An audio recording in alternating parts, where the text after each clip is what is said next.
Занга академи. Чадвараа хөгжүүл ирээдүгөө бүтээ. За сайн байцгаана уу? За өөрийнхөө амжилттай карьерийг эхлүүлэх гэж байгаа. Карьерийнхаа сонголтыг хийх гэж байгаа. Хүмүүстэй зориулсан. Ялангуяа их сонирхолтой салбарт хүчээ үзэн ороход танд хэрэгтэй мэдлэг мэдээллүүдээр дүүрэн үйлчилгээний ажилтан, ялангуяа үйлчилгээний салбарт хүчээ сорих гэж байгаа хүн бүхэн зориулсан хичээл эхэлж байна. За үйлчилгээний соёлыг ойлгоно гэдэг энэ сэдвийн хичээлийнхаа хүрээнд нэгдүгээрт нь танд хамгийн түрүүлээд маш урт амжилттай, ололт бүтээлтэй, за мөн дээрэс нь энд хөгжих боломж дүүрэн үйлчилгээний салбарт ажиллах гэж байгаа бол танаас маш их хичээл зүтгэл бас төвчээр шаардлагадах салбар шүү гэдгийг хичээлийнхаа өмнө хэлье. Гэхдээ айлтгүй та үйлчилгээгээ зөвөр ойлгох, за энэ чиглэлийн судалгаа, баримт, за мөн энэ чиглэлийн менежментийн аргачлалаас суралцсан амжилттай энэ салбарт карьерээ хийх боломжтой юм аа. Тэгээ юуны түрүүнд бас танд баяр хүргэе, бас амжилт хүсье. Тэгэхээр үйлчилгээний салбарт ажиллаж байгаа болон үйлчилгээний салбарт ажиллахаар хүч үзэхээр зорж өөрийгөө бэлтгэж байгууллагуудад өөрийн анкет CV мэдээллийг илгээн суугаа танд тэрнээс өмнө суралцах бас нэгэн чухал ойлголт байдаг. Бид хүчээ сорих гэж байгаа энэ үйлчилгээ гэдэг. Тэр дундаа үйлчилгээний салбарт ямар ойлголтууд, ялангуяа ажилд горлогч та, энэ салбарт ажиллаж байгаа ажилтан таач гэсэн ойлгож авах ёстой асуудлууд байна. Сайн үйлчилгээний ажилтан болох гэдэг ойлголт, сайн гэдэг ойлголт маань ч гэсэндээ харьцангуй өөр ямар талаас нь хэрхэн үнэлэх, хэрхэн дүгнэх вэ гэдгээс өөр болж хувирах хэдий ч үйлчилгээнд цорын ганц ойлголт л байдаг. Энэ бол үйлчилгээг үзүүлж байгаа буюу ямар нэгэн бараа бүтээгдэхүүн дээр төвлөрсөн харилцааг өөрөө сэтгэл хангалуун үзүүлдэг, үйлчлүүлэгчтэй эерэг, сайхан, дулаан дахиад танаас үйлчилгээ авмаар сэтгэгдлийг төрүүлж байна гэдэг бол таны ажлыг үнэлэх сайн гэдэг үзүүлэлтийн хэмжүүр. Та тэгвэл тун удахгүй хүчээ үзэх гэж байгаа үйлчилгээний салбартаа. Эсвэл яг одоо үйлчилгээний салбарт өөрийнхөө авьяас бэлэг, ур чадварыг хөгжүүлэн ажиллаж байгаа ажилтныхаа хувьд энэ үнэлэмжийг өдөр тутамдаа хийж хэрэгжүүлж чадаж байна. Шантармаар, орхимоор, эсвэл яадгийн гарц гаргалгаа хэцүү болох үе, эсвэл санаанд ормгүй байдлаар үйлчлүүлэгчдээс өөрийн дотортой бодоогүй байсан таагүй үнэлэлт, дүгнэлтүүдийг, таагүй ойлголтуудыг, таагүй хандлагыг авах тохиолдолч энэ салбарт байдаг. Гэхдээ хамгийн сайхан нь юу гэж? Та хэрвээ алдаа мадаггүйгээр бас уран чадварлагаар үйлчилгээнийхээ ажлуудыг, ажилбаруудыг хийж чадаж, ур чадвараараа нэмэх тусам та энэ салбарын үн цэнтэй ажилтан болж хувирна гэдгийг хэлэхэд таатай. За, сайн үйлчилгээний ажилтан болоход хамгийн чухал юм нь мэдээж суралцах. Тэгээд соёлыг ойлгох, үр дүнгийн бий болгож, тасралтгүй сайжруулах гэсэн хэсгүүд ор. Тэгэхээр үйлчилгээний соёлыг дээрээс нь соёл гэдэг ойлголтыг бид нар мэддэг юм шиг, мэддэггүй юм шиг заримдаа эргэлзэх тохиолдлууд бидэнд байдаг. Соёл гэдэг бол танд өгөгдсөн үүрэг даалгавар, танд өгөгдсөн ажлыг яаж хийх вэ гэдэг гарц гаргалгаа буюу яаж хийх ажилбарууд, аргачлал, технологиудын нийлбэр соёлыг бүрдүүлждэг. Тэгэхээр энэ хичээлийнхаа хүрээнд таны ажил хүчээ үзэх гэж байгаа салбар, таны одоо өөрийн ур чадварыг харуулж, гялалзаж, гялтганах гэж байгаа тэр салбарт дөрвөн чухал зүйл байдаг гэдгийг сануулъя. Нэгдүгээрт нь байгууллагын үйлчилгээний төрхийг судлан өөрийгөө түүнд нийц хэсэг, эсвэл тэр үйлчилгээний нэг хэсэг болж чадах ажилтан болгож өөрийгөө бэлдэг. Монголын топ компаниудад эсвэл Монголын одоо өсөх ирээдүйтэй томоохон компанид өөрийгөө бүр тусгаалan бэлдэж байгаа та энэ хэсгийг хизээж орхигдуулж болохгүй.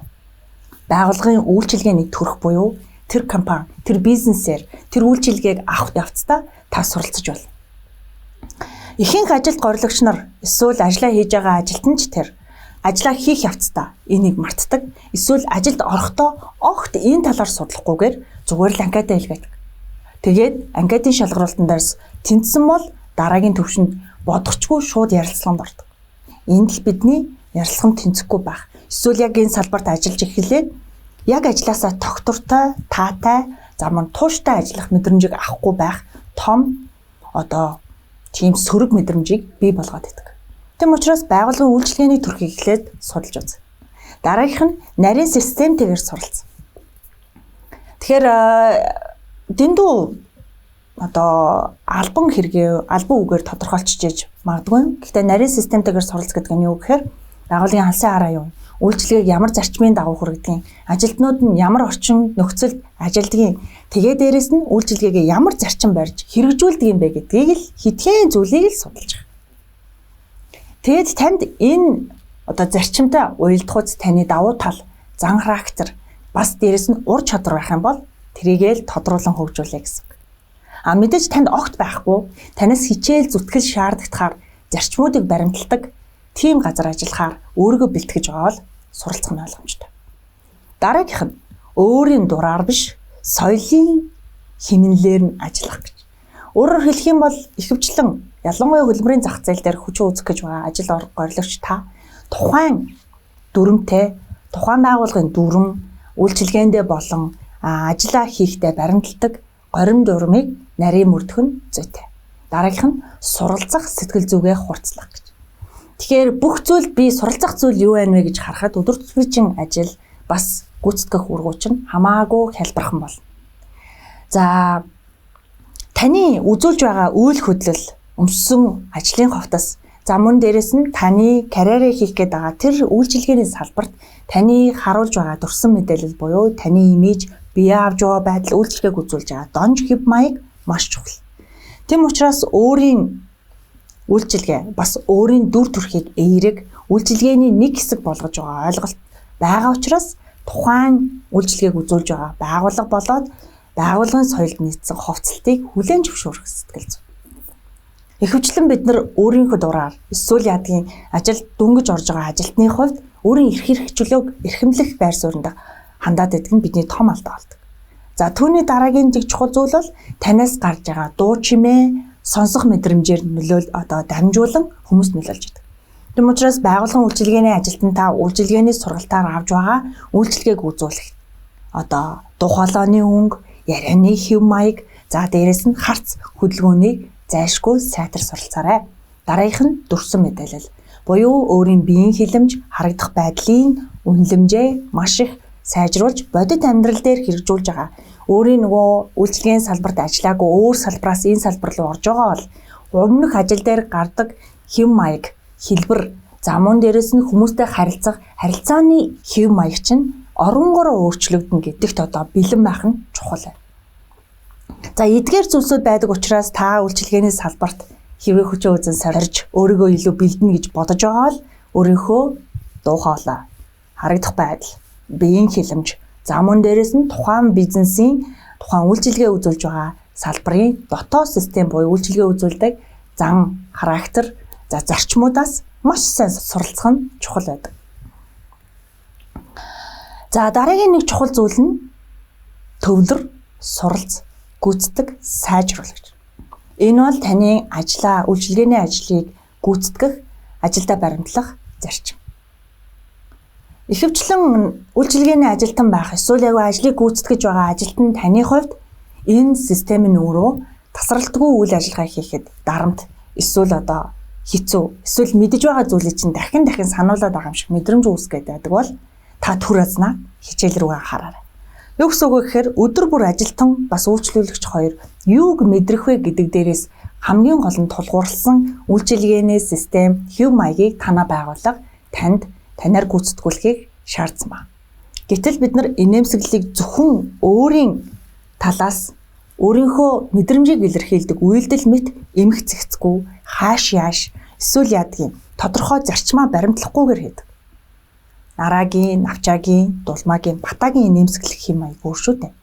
Тэр яг ийм байдаг учраас та инээмсэглэх гэдэг энгийн үйлдэлээс гадна бусад үйлчлүүлэгтэй харилцах, хариулт авах, эргүүлээд ойлгосон хэсгээ илэрхийлэх, үйлчилгээний санал болгож гардан үйлдэл хийх энэ бүх үйлдэл дээрээ яг л зарчимтай, эмх цэгцтэй, төгс гүйцэтгэлтэй үйлдэлүүд байхыг анхаарах.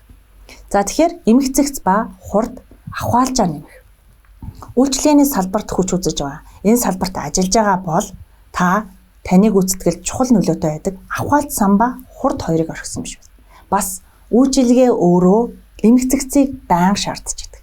Дараагийнх нь биеийн хилэмжний дадал баримтлах зарчмуудаа байнга авч яв. Үйлчилгээний ажилтан хизээч ядарсан эсвэл яадгийн сул дорой эсвэл эмх цэгцгүй байдлыг харуулах боломжгүй салбар гэдгийг ойлго. Тиймээс би хичээлийнхэнд маш их төвчээр хичээл зүтгэл сайжруулахдаа салбарт тавтаа морил гэсэн шүү дээ. Дараагийнх нь үг хэллэгээ ажлынхаа нэг хэсэг болох. Үйлчлэгээний салбарт ажиллах гэж байгаа эсвэл ажиллаж байгаа танд хамгийн тэртээ хамгийн их стресс нервийг бий болгоод байдаг зүйл бол нэг үгийг давтан хэлэх. Гэхдээ энэ үгийг давтан хэлэх дадал зуршил эхний 3 сард л танд хэцүү санагдах боловч дараа нь баг өөрөө рефлексийн түвшинд буюу зуршил мэт болж хэрэгжүүлдэг. Тэгэхээр өдөрт 5 минутыг эдгээр зүйлсийг сайжруулахад заавал зориулаарай.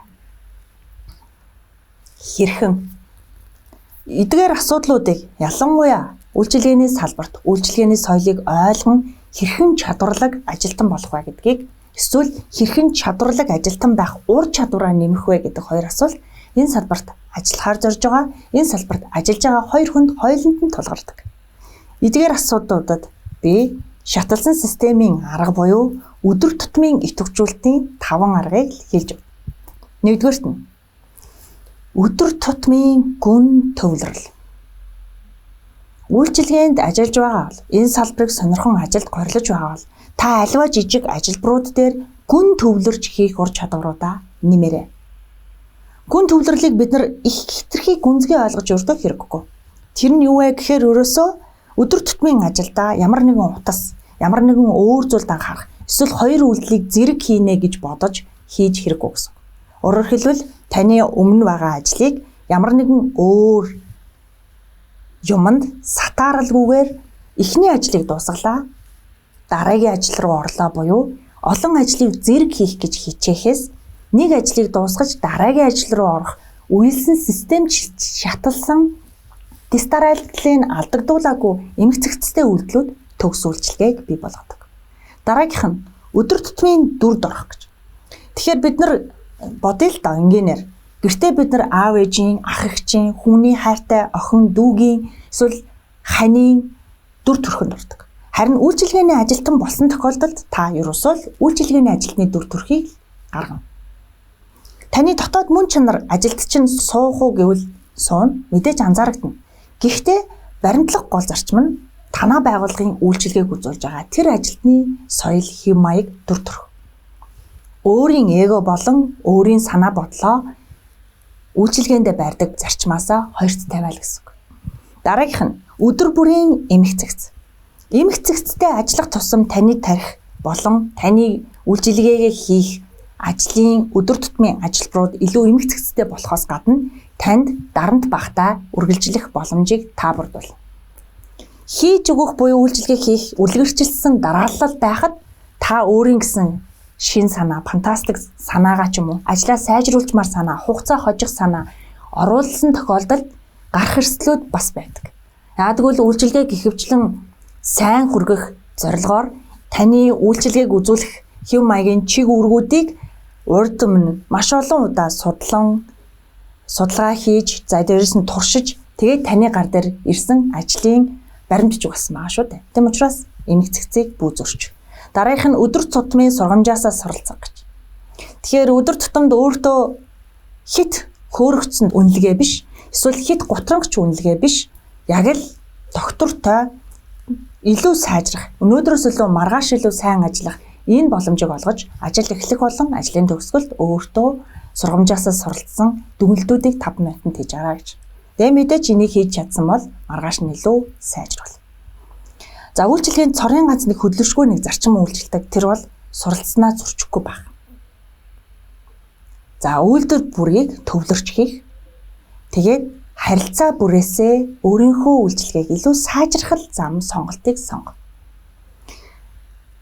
Энэ үйлчилгээний салбарт ажиллаж байгаа ажилтны хувьд төгс эсвэл одоо яадаг хитрхи сэтгэл ханамж бүхий салбар руу гэвэл өгөө гэж би хэлнэ. Танаас төвчээр бас төгс гүйцэтгэлийг шаардсаар байна.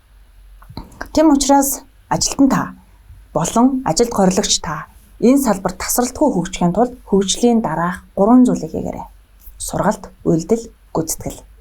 Тэгээ сургалтаас та төвлөрч сурах буюу сургалтнаас авж байгаа үйлчилгээг хийх ажилбаруудыг төгс хийж үзээрэй. Ихэвчлэн сайн шилдэг ажилтан байчаад ажлын гүйцэтгэл нь нурах нэг үе бол юу байдаг вэ гэхээр өөрийнхөө хийж эхлэх үед үйлчилгээ нуруу ундаг. Тэм учраас салбарын үйлчилгээг хийж байгаа тэр зарчмыг баримтлан үргэлжлүүлэх нь чухал. За, үйлдэлийг нямбай хийх. Яг биеийн хилэмжний жижиг үйлдэлч гэсэндээ таны үйлчилгээг хэрэглэгчдэд боيو үйлчлүүлэгчдэд тааг сэтгэл төрүүлэх. Эсвэл таата мэдрэмж төрүүлэх. Дахин танаас сонголт хийх мэдрэмж төрүүлэх гэдэг чинь таны жижиг биеийн хилэмж, жижигхэн үгийн алдаатай сонголтоос эсвэл жижигхэн тэр нөө үг дээр үйлчилгээн дээр сонгодог үгээ буруу хэлж өөрийн санаа бодлоо нэмснээс үүдэлтэй байх магадлал асар өндөр байдаг. Нэг талдаа ажлыг хийх явцдаа өөрийн эрхчлөлөө хязгаарлагдмал болчихж байгаа юм шиг харагдавч нөгөө талдаа үйлчилгээ нь хамгийн стресс багтаа ажиллах боломжийг үйлчилгээний салбар танд олгоно. Хийх ёстой юмыг хийх зарчмаар нь хий гэсэн. Дарааллыг тогтоосон бол тэр дарааллаараа өдөр тутмын ажиллабараа гүйцэтгэх. За, дараагийнх нь анхаарлыг зөвхөн үйлчилгээнд төвлөрүүлэх нь чухал. Дараагийнх нь дүр төрхийг бэлтгэх буюу өөрийн хувцас ажлыг гүйцэтгэхдээ хэрэглэх түүнүүдийг яг л зарчмын дагуу өдөр тутам өөсөвгүй тэгээд бүрэн төгс хэрэгжилж дад. За, үг хэллэгийг 1-3 сар дотор л танд хэцүү санагдах боловч цаашдаа тэр үг хэллэг танд харин ч таны үг өдөр тутмын ажлын стрессийг багасгах амар хэлбэр үгийн сонголт болж хувирдаг. Гүйцэтгэлээ та өөрийн үнэлгээгээр хийн. За, мөн өөртөө уран өгөх сэдлийг өдөр болгон өгч байна. Тэгээд дадлыг өдөр бүр хийж байгаарай гэж. За, ингээд дараагийн нэг чухал зүйл нь бол ажилтны сайжруулалт хийх буюу ажилд хорлогч та өөрийгөө үйлчилгээний салбарт ялангуяа энэ салбарт ажиллаж байгаа ажилтан хүнийхээ хувьд ч гэсэн өөрийгөө сэтэлжүүлэн өөрийнхөө ажил дээр гарч байгаа стресс, дарамт, мөн дээрээс нь үйлчилгээгээ илүү төгс төгөлдөр болоход туслах арга. Нэгдүгээрт нь гүн төвлөрөх буюу нэг ажилбарыг хийсний дараа дараагийн ажил руу шилжих. Хоёрдугаарт нь орчныг дагаж орчны нэг хэсэг буюу дүрмийн дагуу ажлыг гүйцэтгэх. Дараагийнх нь оновчтой хариу арга хэмжээ буюу тухайн үйлчилгээ, тухайн соёлын нэг хэсэг болох хариу үйлчилгээг хэм хэмжээнд нь тохируулан үзүүл. Дараагийнх нь сайжруулах хувилбаруудын туршилтуудыг хийгээрэй гэж. За, дараагийнх нь нэг чухал зүйл нь бол таны болон та энэ үйлчилгээний салбарт таны өөрийн чинь гаргаж байгаа санал, шийдэл, гарц гаргалгаа болж хувирна. Нэгдүгээрт нь үйлчилгээ даван ганц таныг ажил хайхаад явж байгаа ажил горлогч таны оролцоогоос гадна ажилтан болсны дараах таны санаачлагаар илүү сайжирдаг зүйл учраас асуудал дээр гарц шийдлийг хайх зарчмыг дандаа баримтлаарай. Дараагийнх нь өөрийн мэдрэмжэн дээр үндэслэн боловч өөрийгөө үйлчлүүлэгч байр суурьнд тавьж үзэн өөрийнхөө ажилд сайжруулах санаачлагыг гаргаж бас болох юм. Энэ хоёр зүйлийг бодит амьдрал дээр хэрэгжүүлэх нь хүндэтгэлийн зарчим, дараа нь ойлгуулах хэллэг, дараа нь хүлээн зөвшөөрүүлэх, за түүний дараа дундын хувилбарыг санал болгох гэсэн дөрвөн үндсэн үе шаттай. За, үүнээс гадна ингээд таныг хамгийн шилдэг буюу энэ үйлчилгээний салбарт хатуу ширүүн, төвчээр, за мөн тогтсон хэм маягт баригдсан энэ үйлчилгээний салбарт ажиллахаар зорж өөрийгөө бэлтгэж байгаа бол өдөр тутмын алдаагүй давтан үйлдэлийг хийж чаддаг сэтгэл зүйн бэлтгэл бий болгох дадал зуршлуудыг одооноос бий болгоорой. Ингэснээрээ таныг ажлын өдөр тутмын ажлыг илүү амар хялбар, илүү сэтгэл хангалуун, илүү алдаа багтаагаар үйлчилгээний салбарт илүү хурдцтайгаар шилдэг ажилтан болж төлөвшгөж чинь хэрэгтэй байх юм аа. Тэгэхээр танд үйлчилгээний салбарт амжилттай ажилтан байх боломж нээлттэй байна. Энэ салбарын бол ялангуяа үйлчилгээний салбарын карьерт нь өндөр амжилт хүсье. Амжилт хүсье.